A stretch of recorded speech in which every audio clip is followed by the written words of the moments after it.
ইফতারের আর মাত্র ১০ মিনিট বাকি। রাস্তার মোড়ে ছোট একটি ছেলে এক ঠোঙা জিলাপি আর দুটো খেজুর নিয়ে বসে আছে। সারাদিন রোজা রাখার পর তার খুব খিদে পেয়েছে।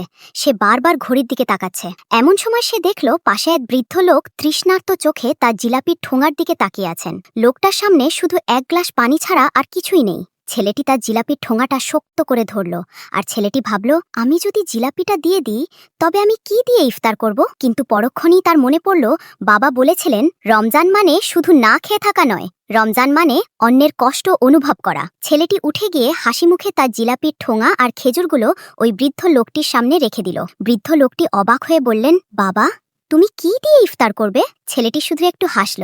ইফতারের সময় ছেলেটি যা করলো তা দেখে আপনার চোখে জল চলে আসবে। কিন্তু তার আগে ছোট্ট একটা চ্যালেঞ্জ। এই পবিত্র রমজান মাসে যারা নিজের মাকে পৃথিবীর সবচেয়ে বেশি ভালোবাসেন তারা ৩ সেকেন্ডের মধ্যে ভিডিওটি লাইক আর চ্যানেলটি সাবস্ক্রাইব করুন। আর কমেন্টে আল্লাহর প্রতি ভালোবাসা থেকে লিখুন রমজান।